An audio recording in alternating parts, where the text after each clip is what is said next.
Welcome to episode 4 of my narrative inquiry. What does it mean to be Acadian with Vincent Luc Brouillard from New Brunswick?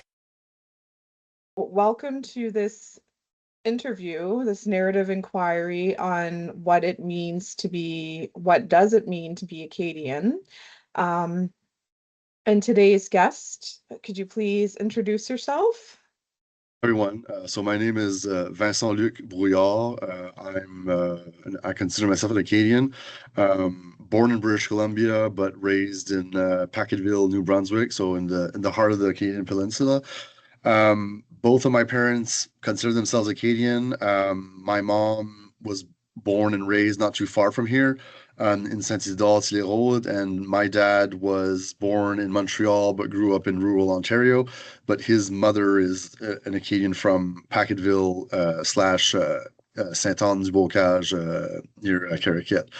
And yeah, super happy to be here to kind of like to get this opportunity to kind of like share like what it means to be Acadian, for myself and the things that I've, in my upbringing and in my, research and stuff like that that I've done in my own personal life. So happy to be here.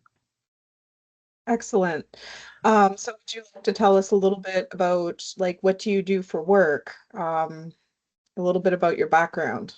So my background, I went to university at the University of Moncton. I studied in business administration and a concentration in management.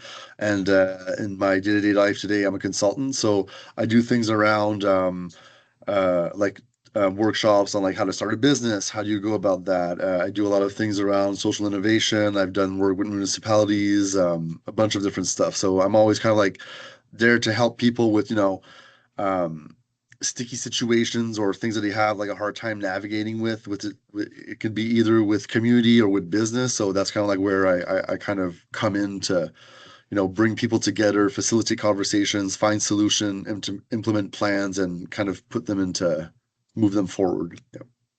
Okay, and that's really interesting. So I'm assuming this is a like a remote position?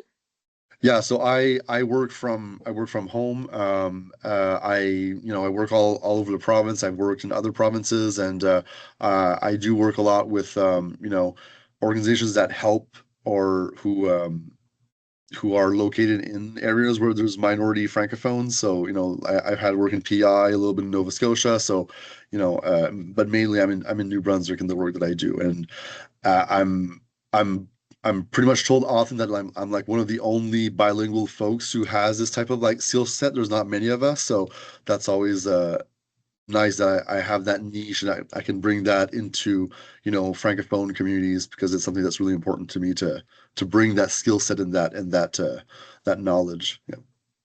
So that's really cool. So you directly work with a lot of francophones throughout your business and yeah, so I definitely feel like you're going to have some opinions on on answering these questions, especially if you're working with Acadians throughout the province, right? That's going to broaden your perspective as well. So yeah. So the first question is what I like to call a bit of a loaded question because it's Yeah. kind of like opening the can of worms, right? Like, um, what does it mean to be an Acadian? So, what does it mean to you, right? Yeah, for me, like an Acadian, it's like opening a can of worms.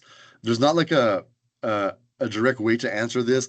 Like for me, like the way that I answer like what is being an Acadian, for me, it's like a time capsule of like French colonizers who came here from France who are, escaping, feudalism, plague, famine to find a place that where they can just like thrive, be happy, and have a great life. So it's like that kind of like cultural time capsule of those types of individuals mixed in with, some Mi'kmaq native, culture and also, uh, uh, like mixing of cultures and also bloodlines. So that's kind of like how I kind of like explain it because sometimes like people ask like, well, what is different between an Acadian and somebody from Quebec, or what's different from somebody who's Acadian and French or Acadian and Cajun, which I say they're basically the same thing. That last part. But for me, like that's like the for me, like that's what it's an Acadian is because like even in the French that we use, there's a lot of like old French because like sometimes like we have like my aunt works at the Acadian village here in Bertrand here next to Caraquet, and they would have tourists coming from France who were like elders in their 70s or 80s, and they will tell my aunt like it's so funny because like you use words that like our grandparents used to say. So for me that was always something that was kind of like interesting. So again, it's like a cultural time capsule of like old France and mix in with the some of the relationships that we had with the Mi'kmaq because there's a lot of things that like when I look at like Acadians and how we organize, like it's all like small little towns, you know what I mean? And I always say that like Acadians were more like almost more like tribal types of ways of like how we organize because like in the Acadian Peninsula, like you go to, Tracadie, Shippagan, and Caraquet, like they all have like they're all Acadian, but they all have different ways of doing things. They have almost like a different type of dialect to some extent. They value certain things a little bit differently.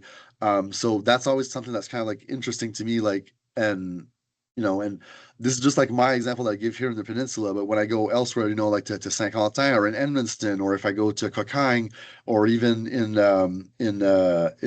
PI, in those communities, like you see that there's like people value different things differently. Like the goal is always the same, but like how to get there is always a bit interesting. And it can be it might be like hard or different for somebody who's navigating going into different communities, but when you get like accustomed to them, you kind of understand like, okay, like there's a reason why these folks value more this than, their neighbors in the other community. So um yeah. So to coming back, like what does it mean to be Acadian, then to like my own personal thing, like for me is like you're part of like a group, you're part of a tribe, you know what I mean? Like there's responsibility that comes with that. It's like, be kind to your neighbor, look out for one another, make sure that everybody kind of fine, not holding back to lend a hand, being generous, helping somebody out, you know what I mean? Because you never know when it might be you in that type of situation.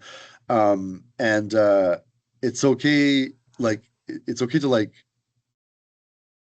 make a mistake, or you know what I mean? Like it can happen, but like, you know, uh you don't want to lose trust in your community because you're kind of like you can kind of like be put aside. I kind of notice a little bit, but there's always like room for forgiveness or having the person kind of like coming in. But it's kind of like like don't it's kind of like saying like try to be like straight in what you're doing and don't give us reason to like not trust you type of thing, if that makes kind of sense. Yeah. And yeah, and yeah, I think that's pretty much like what it means for me, like to be Acadian. Like there's historic things, you know what I mean, around like like how like my ancestors, our ancestors came here and they established a home for themselves. They didn't have anything much that was given from them from France. Just kind of like arrived here. They had land and they just made it happen. And they didn't just survive, they thrived. And then having that taken away from them, being deported, losing all of that, losing family, their sense of community, but still like wanting to fight and coming back to their homelands and rebuilding that again. And, and just me like knowing that like I get to live as an Acadian. My heritage and my pride that I have about being Acadian comes from all of that hardships that my ancestors went through. For me, like that is so so so important to me, and it's not something that I take for granted. That that like people suffered and fought for basic rights that I have today. Like like just the fact that I was able to go and do my post-secondary education in French in my own province. Like for me, like that is something that was like tremendously important for me. The fact that I can go to a hospital and I can get served in my language because as you can see, I'm fully bilingual, but like when it comes to a crisis or like a health situation, you know what I mean? Like I'd rather be able to express myself in my own language and not in because for me, English is like my work language. You know what I mean? It's not like my go-to, like my familiar language that I speak at home. So, anyways, that's kind of like what Acadian means to me is like I have so much history behind me. Um, People fought for what I have today, but that I'm also contributing to that part of that history and that heritage, and that it's not something that I need to take for granted. It's something I have to work to maintain, and also how can I expand it or improve it, or keep that heritage going, moving forward. Yeah. Yeah. So your beliefs on what it means to be Acadian today, and you've just explained them, would those beliefs be different than what you thought in your childhood on what it means to be Acadian? Yeah, Like, because what was your point of view as a child? when I was a child, so again, both my parents are Acadian. They met out west because they went out west to work. And when I grew up in British Columbia, well, grew up, we moved back to when I was like 4 or 5. And I could understand French, but I couldn't speak it when I was a young child. So, and then I came here, started kindergarten in kindergarten in French, and then I kind of learned French as I went. But for me, like I don't know, like for me, like being Acadian, like I didn't like understand like what it was. My parents didn't like they knew they were Acadian, but there wasn't like a lot of like I don't want to say like there wasn't any pride, but like there wasn't like any like history or values kind of like transmitted to me. I don't know. It was kind of interesting. Um, but we my parents knew they were Acadian. We were proud about it. We were proud to be francophones who lived in minority minority francophones living living outside of Quebec, and all of that. But when I was a kid, like so when I moved from BC to New Brunswick, like the difference in like economics for me was like mind blowing. Like I could see that like because we moved back here in 1995, and like from living out west to coming here, like you would see like that disparity in wealth. Like it was really common to me, and for me that kind of like hit me as like like a bit of like injustice, because we went elsewhere in the province and you didn't see that disparity as much. So I thought it was kind of weird. Um, but yeah, so basically like as a child, I always thought of like I understood like being a Acadian was like like it it wasn't a bad thing. It's just like you were starting off like on the wrong foot, if that makes sense. Like you know what I mean? You're starting off with like a step behind. That was in the 90s. Now is in my opinion that's completely different, but that's kind of like how I saw it like as a child. And as a kid, one last thing, like I did all of my when I was like in elementary school, like for me, like I was going to learn French because that's where we were. But like later on in my life, I was like, I'll go and work and move somewhere and work in English, and I'm not gonna, bother to stay here. That's kind of like how I was thinking when I was a young child. Yeah. Okay, so when did the shift happen um in your life that you decided that you wanted to pursue your secondary education in French, and that you like identified more with your Acadian roots? Like, when did that happen? That probably happened in high school because, so again, I grew up in Packetville. It's more like a rural, woodsy town in the Central Peninsula, and I went to high school in Caraquet, which is very, it Caraquet likes to call themselves like the capital of La Capitale l'Acadie, the capital of Acadia. So Yeah, like there's a lot of like rich, um, you know, cultural pride about being Acadian.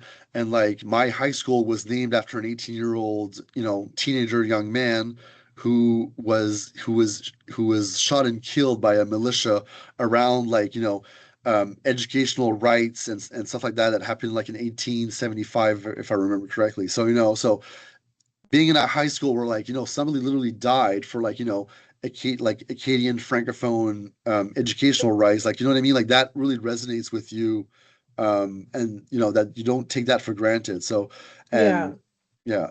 and and then some of my teachers, we had history classes.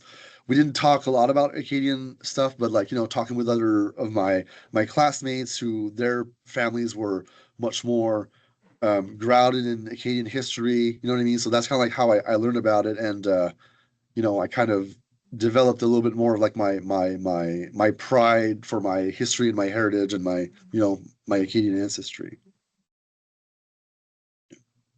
Um, so it happened later.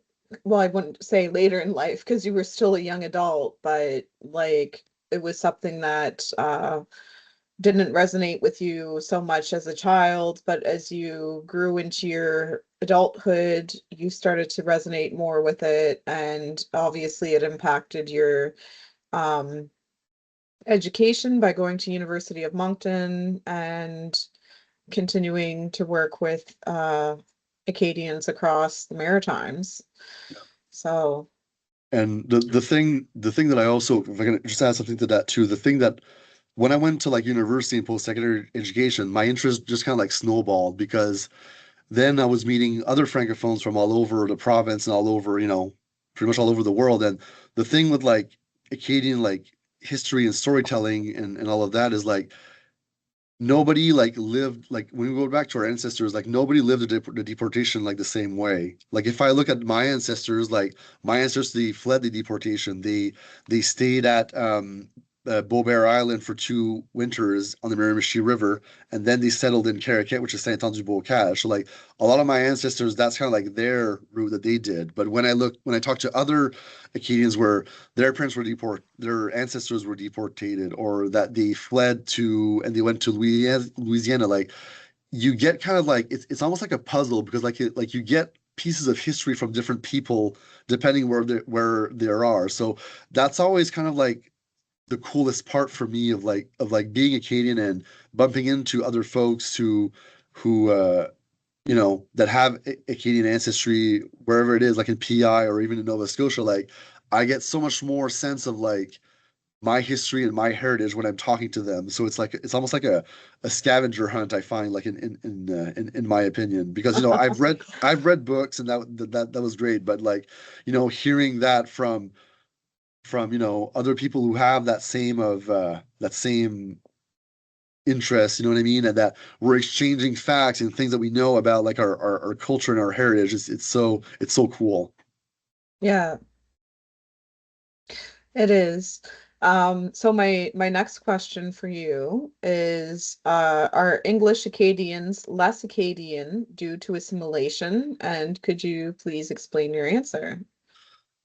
Um, I'm kind of like I like to be like the devil's advocate sometimes on certain things, and on this question in particular, like I feel it's like yes and no, because like the thing is that like when it comes to like a language is much more than just language, you know what I mean? Like, it's heritage, it's culture, it's rituals, it's history. Like there's so much stuff that goes into language. But I've seen and met a lot of people who have Acadian heritage, like their parents were Acadian, and for whatever reason they just didn't have the opportunity to learn French, or they decided not to.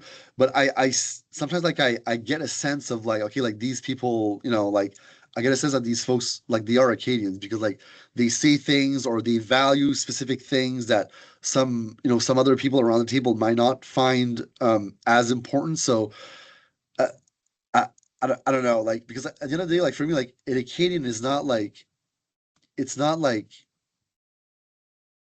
I want to say this.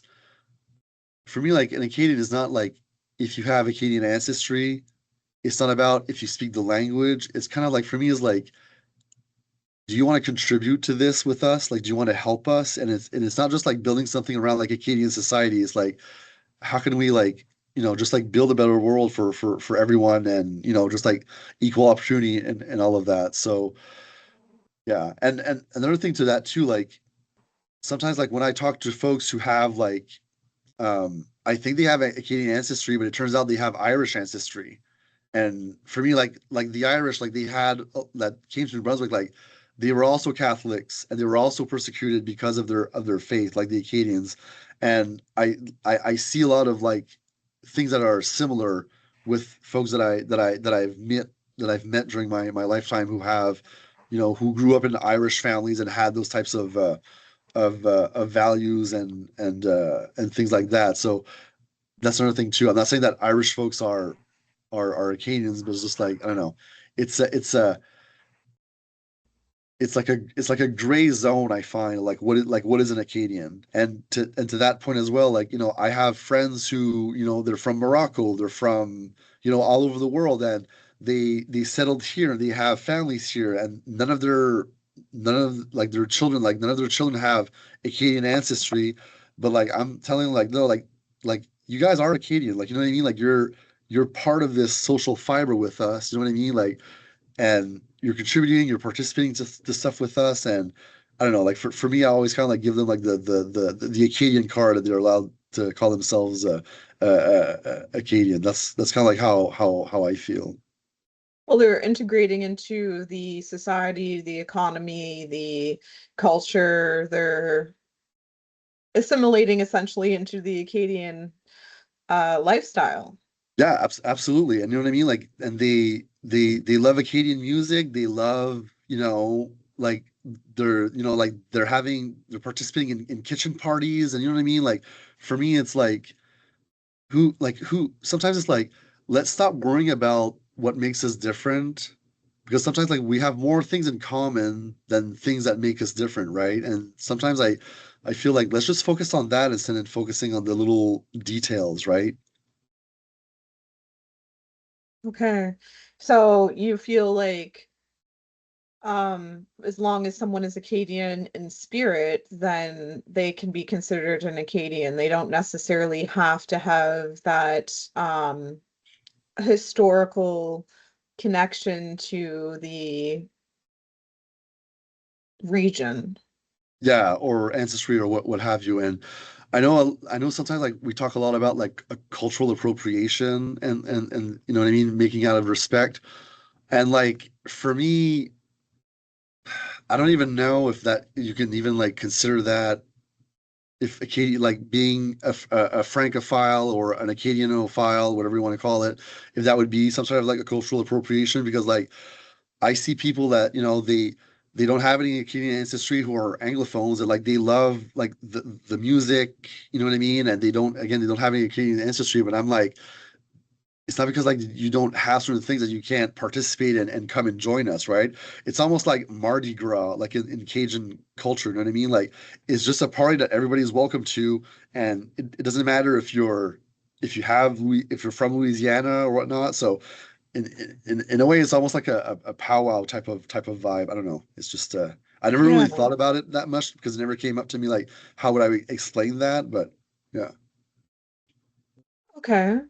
That's I like the comparison to Mardi Gras. It was really it just made me think of all of our tantamals and celebrating on the streets and making noise and kind of just being like, we're still here, come, celebrate with us.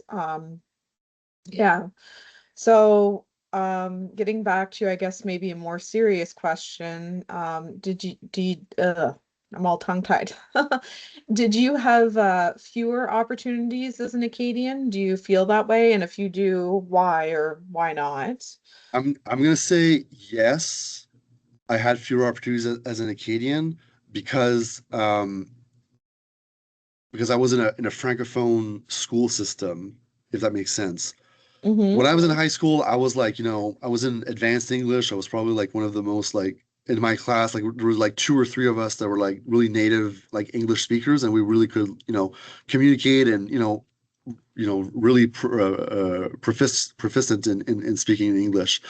So like going somewhere for like provincial, activities with school that went in Fredericton or St. John or Moncton, I didn't have any issue with it because I didn't have that language barrier, right? But when I looked to my peers, like they didn't feel as comfortable going to places because they didn't feel like confident in their school, in their English abilities, speaking abilities, and because like mind you, like I'm pretty sure like where I live here in the peninsula is probably like the most like francophone area in Canada outside of Quebec. Because when you look at like the percentage of people who speak like French at home as their first language, French language, like around this area is like all in the high 90s. Like it's like 95, 98. So you this is probably like one of the only places in all of Canada that you can literally like step out of the door, do your things in town, or have a bunch of services where you don't have to worry about, oh, am I going to be served in French? So with that said, um, for my peers, I felt like they didn't have as much opportunities because they couldn't, because of the language thing. But for me, it was never an issue because like I kind of like embrace it. Oh, this is really interesting for me, and I want to go. And who cares if it's just in English? I can figure it out, and I can go about and fully participate, fully understand, and truly fully enjoy it. Which, on the other hand, I kind of felt like not ashamed, but like I knew that like I kind of felt like a sense of responsibility that like if I was going to those things and participate to those things, when I came back, I had to try and like share those things that I got to experience and share that with my my peers, my community, or what have you, because I was trying to be like that bridge because like there's so many things that those folks could have learned, opportunities, development, making connections that they couldn't have. Well, at least I could be able to kind of like bring back, what I've learned or what I saw, and you know, kind of share that knowledge if you want. Yeah. Um, I think that's really important to be able to have that cultural bridge and almost be like an ambassador and sharing information. Um, so kind of related to the last question, but more specific on language, did you have fewer opportunities due to language barriers? And to that, I'll say yes, but it's not about me being able to speak in English. It's about my French. Because as soon as I step out of like New Brunswick, even if I'm talking to like francophones in PEI or francophones in Nova Scotia, that's a bit different. I'll do it the other way around. So if I go to Quebec or if I'm speaking to somebody who's like from France, like, they have like, proper French, and when I speak very like, more like a familiar French from back home, I always feel that like people are like, judging or like kind of like making fun, like because like they like her accent and how charming it is and how, just like fun or more joyful it is, I guess. But it's always seen as like I always feel sometimes I feel that like somebody's like judging me or like they're questioning like my almost like my intelligence because based on how I speak. And Hmm. I but when I go to PI in Nova Scotia, I get it the other way around. I feel like the people, the locals in PI in Nova Scotia, when I'm talking to them in French, I feel like they're feeling like I'm going to be judging them on the way they speak or they talk, and because they're being careful on like what words they're using or how they're going to pronounce. And I always tell them like, listen, man, like just speak to me like you're at home, okay? And if I don't understand something, I'm gonna ask a question instead of making fun of you because I don't understand. And sometimes like they say words and I'm like, okay, this means this, right? And then yeah, so we end up understanding each other because this is another like tangent. Like there's a book called the Acadian Dictionary, which is like Acadian Mhm. French to regular French. And I've looked at that so many times, and it's so interesting. Like, okay, I've heard this word before, or I remember as a kid, my parents used to say that word, but language changes, right? So, um, yeah. So when it comes to like language barriers, I find it's mostly like when it comes to like when I interact with other francophones outside of my own region. Yeah. Well, we definitely have different dialects depending on where we are in the Maritimes, and even within New Brunswick itself, there's many different dialects. Just on the Acadian Peninsula alone, I think. Yeah. The Yeah, way people pronounce because things changes from community to community, and sometimes it's intimidating when you're visiting another Francophone community because um sometimes they sound more French right. than other communities, and definitely the language between the Acadian Peninsula and say Moncton would be very different. So Yeah. um No, absolutely.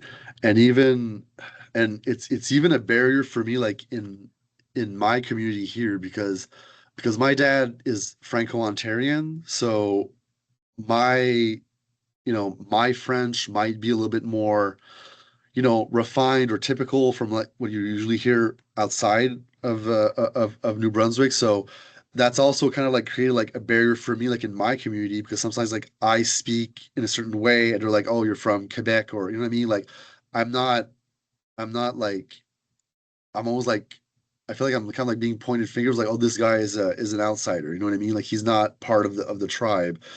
So that always kind of like made me feel kind of like excluded sometimes, depending. So I have to kind of like pay attention to like what I'm saying and how I'm saying it, because if not, it's not a mean thing. I think it's like a defense mechanism for us Acadians sometimes of like who is this person from our tribe or from outside, you know what I mean? So it's yeah. and all of that.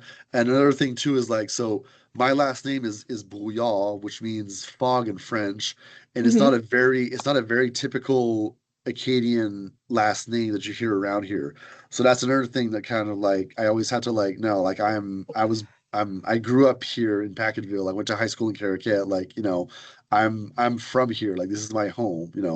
But it's always something that like I always had to like, you know, uh Defend it, yourself. yeah, defend or explain, right? Kind of like to and then if I because I went to Moncton for a few years and I moved back and I started my business here. And then like I had like business friends and like if they didn't vouch for me, there's certain things that I might have not have been like invited or there's certain contracts I might not have had because my my first name and my last name are both very kind of uncommon, so it kind of looks like I'm from the outside, but because those people kind of like vouched for me, I was able to build relationships and trust in the community.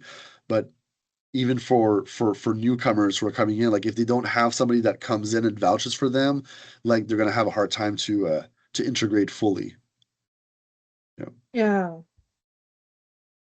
Um, I get what you're saying about feeling like you can't fit in sometimes within your own community because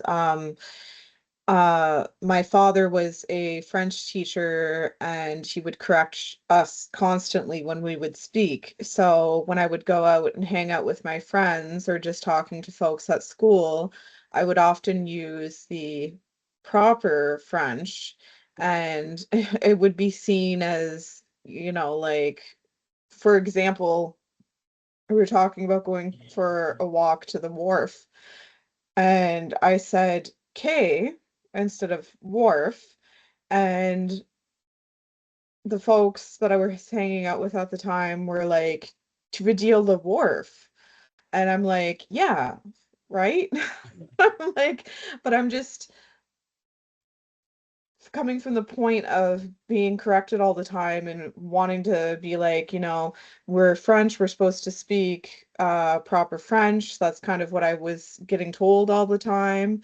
Um, but it definitely makes you um recognizable to your peers or to those around you when you're not using the local local language.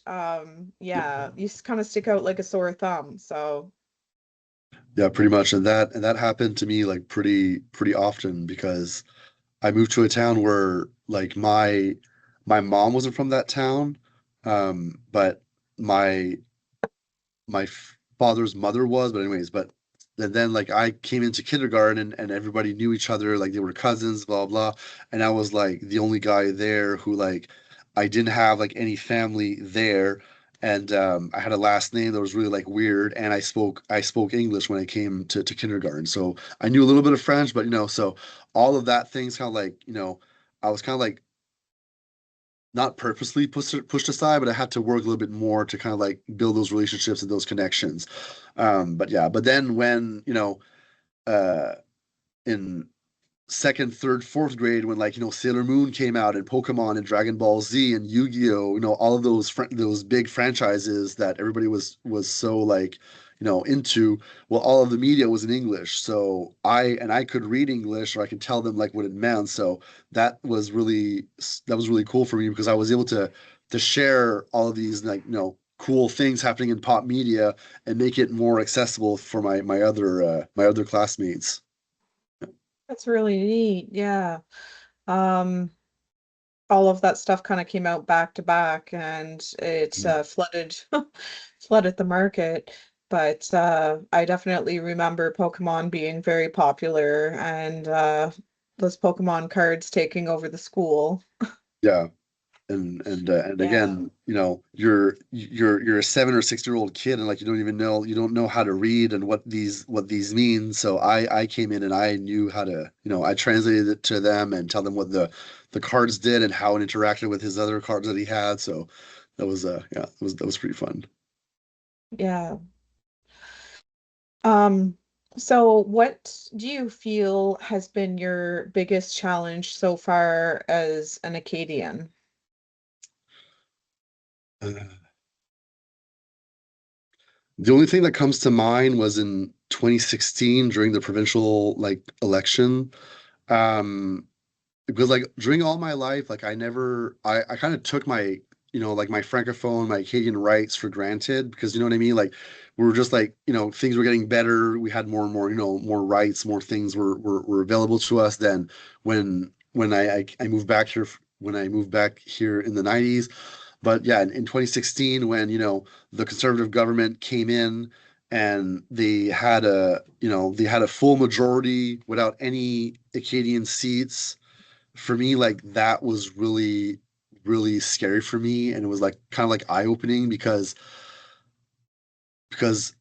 somebody who controls something, they can destroy it. So, you know what I mean? So like because, we're just a third of the province, we're Francophone, Acadians, or what have you, it's always like I always kind of like, oh, whatever, we're fine, right? We're not in the 70s or the 50s when you had like that Révolution tranquille in France and in Quebec and all these other stuff. So, but that kind of like woke me up a little bit. I was like, okay, like this isn't any rights that you have. You can never take them for granted, and you can always kind of like revert back. But that was really like a very, very scary moment for me because I was like, is this the beginning of the end? You know what I mean?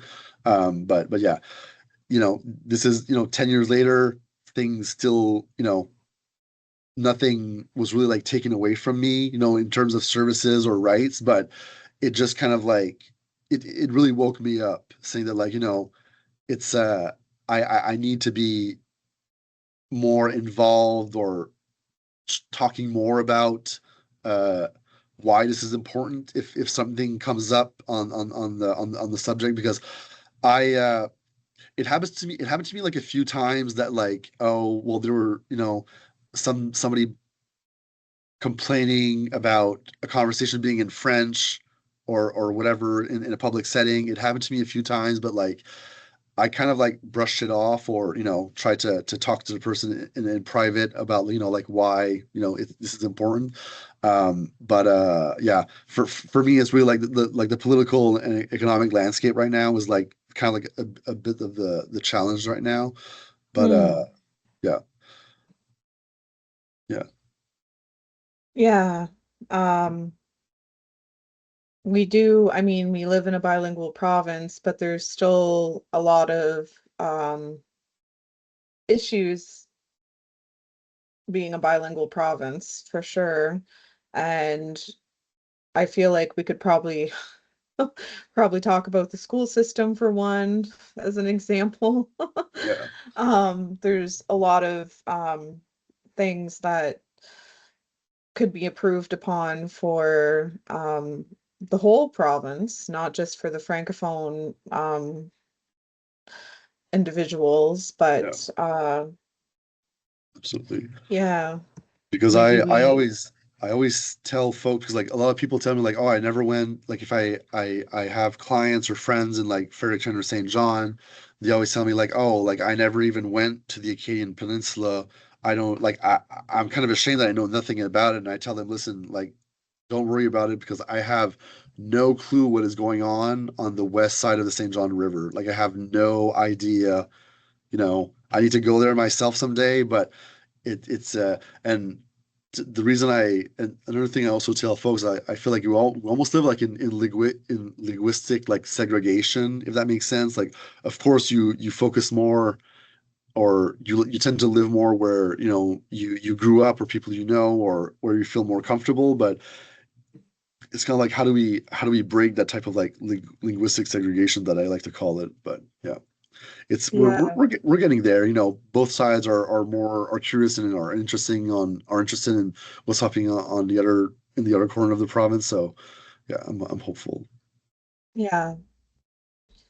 And our province is so beautiful. We should be just traveling around and exploring it anyway.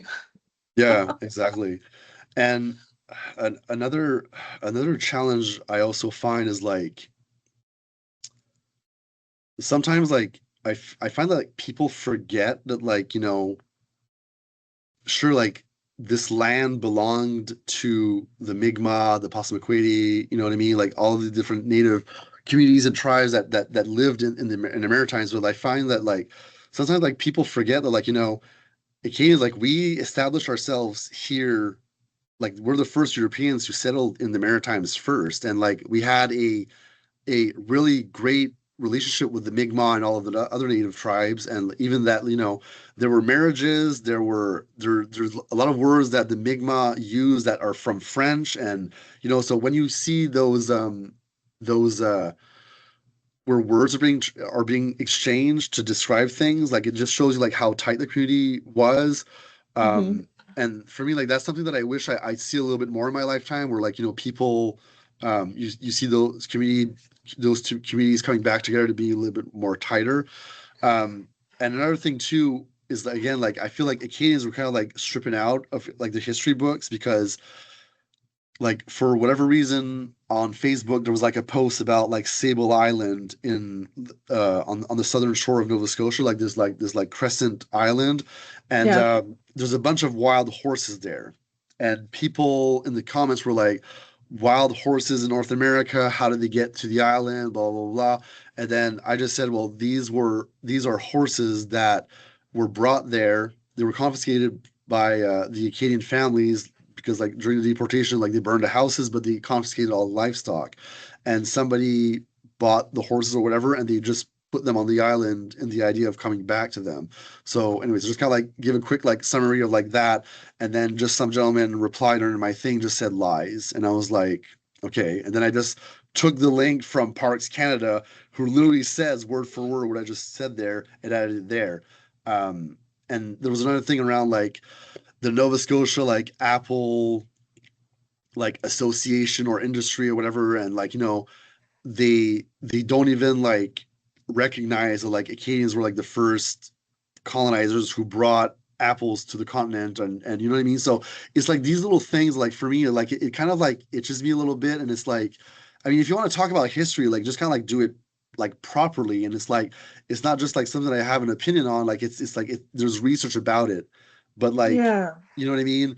It's just like if you want to talk about history, like do it right, you know what I mean. And sometimes I feel like, and I'm the one saying this, but like history isn't personal, you know what I mean. Like it's not like these are two examples of things that for me is like, um it bothers me because like I know the history of these things, and like why aren't they not celebrating Acadian history and heritage. But it's I can understand that if you're in some sort of industry because of your heritage and your family was in it, you want that history to be also be portrayed in every writing of your association or what have you that you're part of.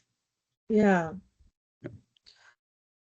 Um, I think that's interesting about the Apple Association or community about not recognizing the Apple the contribution that we would have made, because I'm sure we would have had many orchards here. Yeah. So yeah. Unless they were all burnt down, but I don't think they Yeah. were. But still, like there would have been like seeds or what have you. But yeah, and another thing too, like the uh the Canadian like engineering corps or whatever, they literally accredit the abuetos, like the system, the dike systems that Acadian built. They credit the Acadians um who built the abuetos like along like the that little like strip of land that connects Nova Scotia to New Brunswick.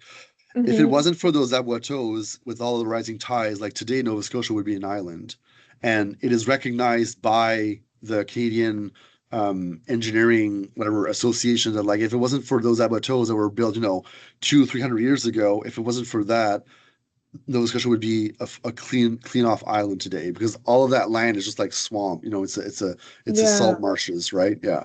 So in, like that's a great example of like giving credit where credit is due, like, but I just wish that the Apple folks in Nova Scotia. And anyways, I haven't really looked into it that much. Like it's not I'm not like pointing fingers, but like it's just like an example that I kind of like saw like in posts of like, okay, like it's I wish like more work would have been done onto this.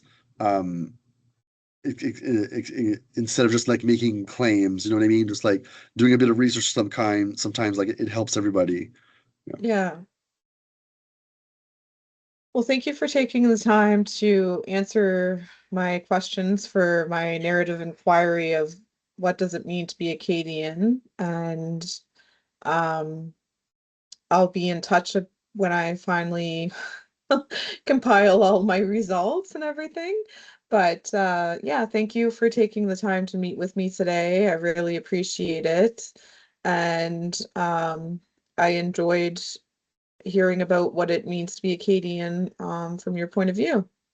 So, well, thank you. It was my pleasure to share. All right. Well, thank you and à la prochaine. Wait, see, à bientôt. Bye. See ya.